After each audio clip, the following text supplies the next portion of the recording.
Welcome to the Samsung Galaxy Z Flip 3 review.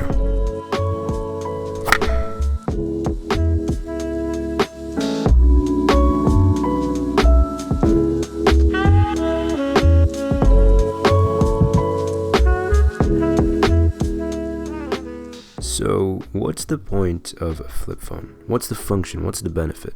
With the Fold, it's pretty obvious. It's an all-in-one. It's a phone that turns into a tablet that's pocketable. That's really cool, and it's obviously very functional. But what's the point of a flip phone? It's a normal phone, but it also kind of happens to fold in half. Now, some will say it saves space. For me personally, I did not find it to save space. And I think very, very few people will, if we're being realistic. But there are some people out there who do genuinely see the value in it being a more compact phone. Okay, fine. For those people, I guess this is a good choice. What are the other benefits of it? Well, the fact that it folds, for me, I kind of found more of a negative than it was neutral or positive. Why a negative? Because it was an extra step. If you've ever been in a situation where you kind of have a lot of things in one hand and your phone in the other and you need to do something on your phone, as I have been in this situation, with this phone, it becomes really difficult because opening this phone with one hand in the first place it's a hell of a task. And I'm telling you, I was this close to dropping it. And it's just an extra step. Whenever you want to use your phone, it's an extra step. For me, and I think for most people, it's a negative. For others, it can also be seen as a positive because it allows you to kind of control your phone usage a little bit more. Now, the other thing entirely about the Flip is it's simply just cool, and it is really, really cool when you first get it.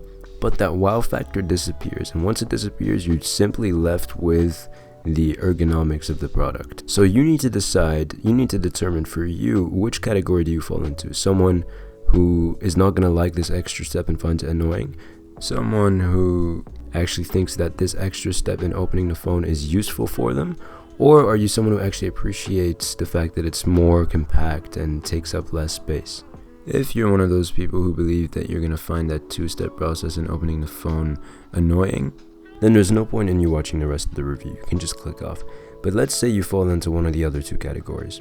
You appreciate the size, or you want that extra step because it helps you control your phone usage. Fine, we'll say you're in one of those categories. But then, is it still worth it? What's the cost? Well, I have some good news, which is the fact that this is priced at the price of a normal flagship. You're not having to pay anything extra for that Flip.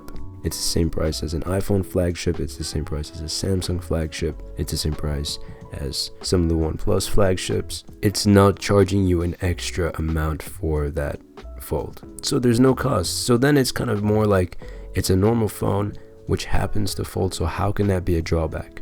Well, it can be a drawback, A, because you find it annoying.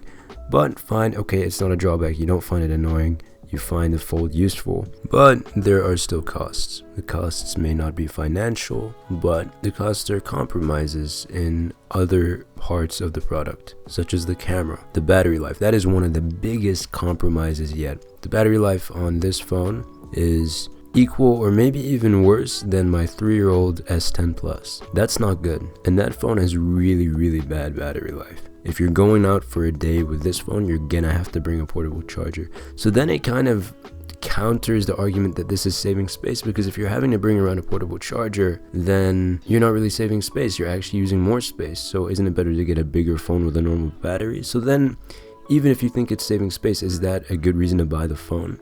Look, it is a nice phone that is built well, but there's still a lot of problems with it.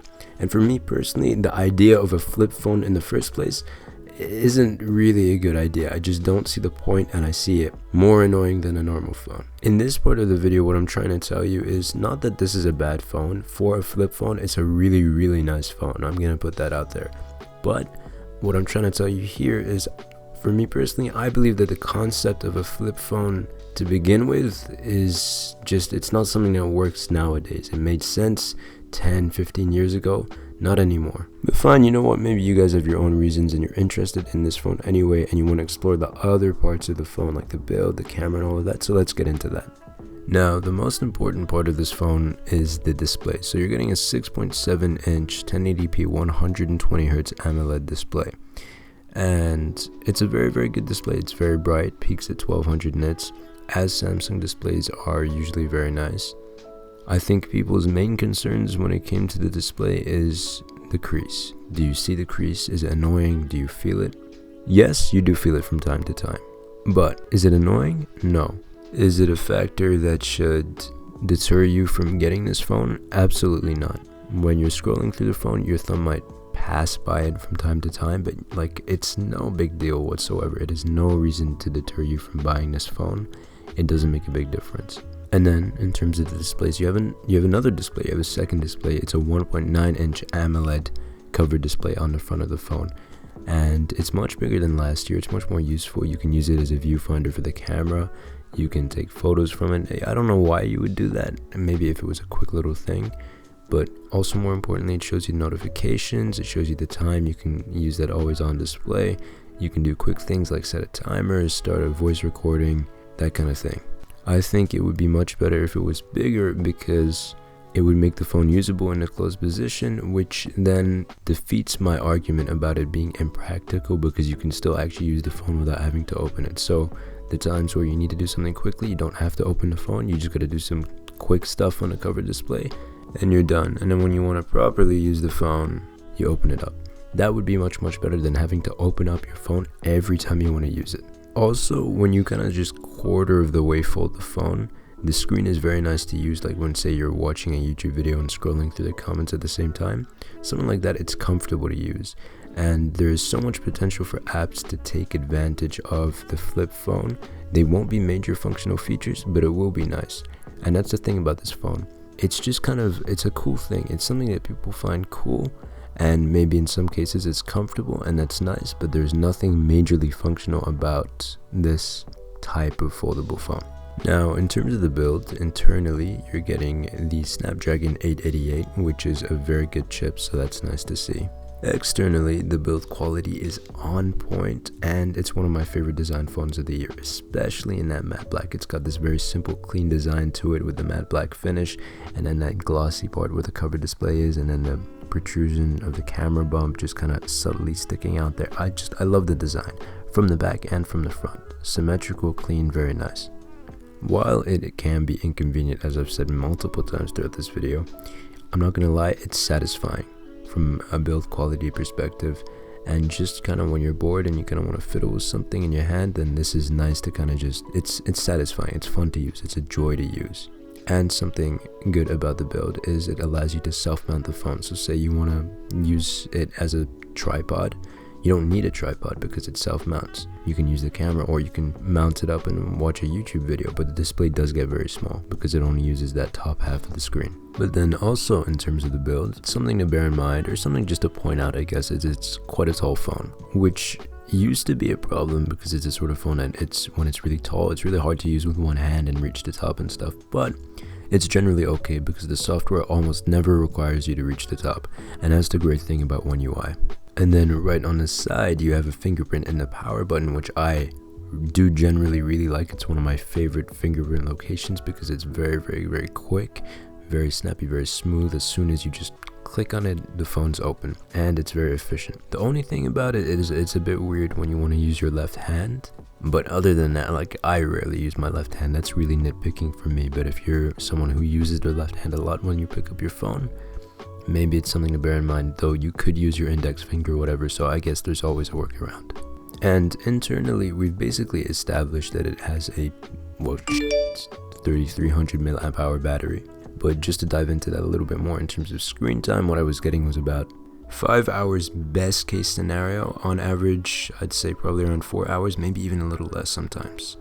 Now, the final thing about the build that I want to tell you about before we move on to the cameras is the IPX8 water resistance rating. This to me was very impressive because I didn't expect it and I didn't even know it was possible.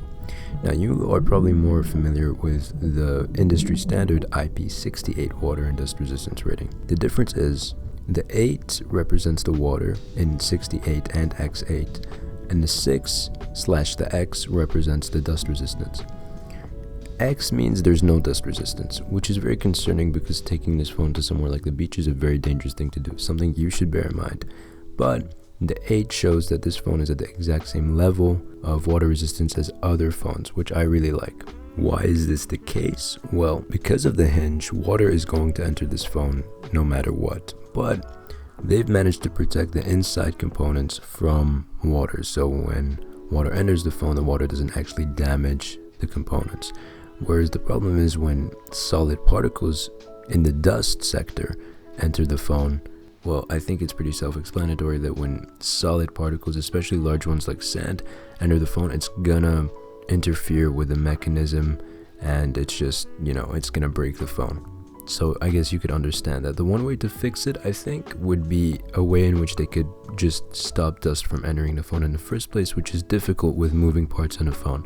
So how they could improve on this in the future, I'm not quite sure, but it's something that I'm excited to see if they can do that. Now, for the cameras. Now, these are definitely one of the compromises. They're not bad cameras, but they're not, the typical Samsung flagship top-of-the-end cameras. So you have two 12 megapixel sensors in the back. One is just a standard wide camera, and the other one is an ultra-wide camera. It has the ability to record 4K at 60 frames, 1080p at 240 frames, or 720 at 960 frames. Samsung have been doing this for a long time. Though I can appreciate that sexy camera design on the back, let's dive into some of the photos and videos. So, the video really isn't the best. The stabilization is kind of weak. I mean, the dynamic range is decent though. It does look pretty good, but there's a lot of over sharpening, and this is the main sensor. If we look at the ultra wide, it's the same kind of thing. It's the sort of thing where if you take videos with this camera in low light, it won't look great. But the dynamic range, I do have to give it here. It's doing a decent job, and it's not a terrible video camera, but it's definitely nowhere near the top. In terms of photos, the dynamic range is nice. The colors are nice. There's a lot of contrast. Samsung photos often do have quite a bit of contrast. You're only getting the two lenses here, so you're getting this main and ultra wide. The main does have a nice bit of background blur to it, so it is a relatively nice size sensor. And then the portrait mode has actually pretty good edge detection, but that's a software thing, but it is looking good. In terms of low light, it's not the best, and it's really not that good at all. This is often where you see the difference between an average camera and a high-end camera. But here is a good example of the dynamic range working pretty well. So yeah, you can just keep on looking at the photos. You gain your opinion about what you think. In the perfect lighting, any camera will look good, and this one is definitely an example of that. But the question is that you should be looking for, if you really care about the cameras, is in more complicated image scenarios, how well does this camera perform? In this case, it's good in the normal good lighting, but it does come to struggle when things get a bit more complicated. So anyway, now basically to conclude my review with my opinions, it's a nice phone. It's a cool phone, and for, in my opinion, a minority, it's a good phone. But the concept in itself, I think, is a broken concept because it's impractical. It's annoying to have to open your phone up every time you want to use it, with the risk of dropping it, and with a cost of a phone that high, and this phone already being quite delicate, being a phone with moving parts, being a foldable phone. That's not something you want to do. It's not a risk you want to take. The good thing about it is you're not having to pay any extra financial value in order to get this fold. It's priced at the same as a standard flagship. So that's good to know. It makes it more worth it if you are interested in getting the flip and don't think it's going to be impractical.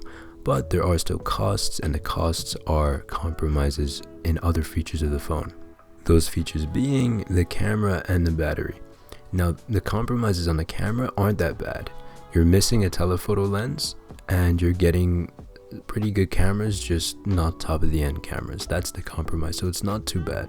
But the biggest and most horrendous compromise is the battery. I'm telling you, that battery is on another level of bad, and that's something you have to be prepared for if you're going to get this phone. And another final factor you got to bear in mind is durability. Generally, it's not too bad. It's just that idea of taking your phone to the beach and its delicacy in terms of sand and dust. Well, and when I say dust, I do mean larger particles like sand, not actual dust. So that's something you want to bear in mind. For some, that's a drawback. For others, not too bothered. But yeah, that's my conclusion. That's my opinion. Impractical phone. It's a cool phone. Good for others. For those of you who want it, there are some compromises you should bear in mind. That's my conclusion. Anyway, I really hope you guys enjoyed the video. Please subscribe if you haven't already, and give this video a like and comment for the sake of the algorithm. Check out my Instagram at the El-Naggar for a behind the scenes perspective. Lots of new videos coming out, and you get to see more of that on Instagram about, you know, the iPhones and the fold and the flip and the pixels and that kind of thing, and behind the scenes stuff like how I make some of my cool thumbnails and, you know, just other behind the scenes stuff. So yeah, go check it out. I really hope you guys enjoyed this video. Thank you for watching, and I will see you in the next one. Salam.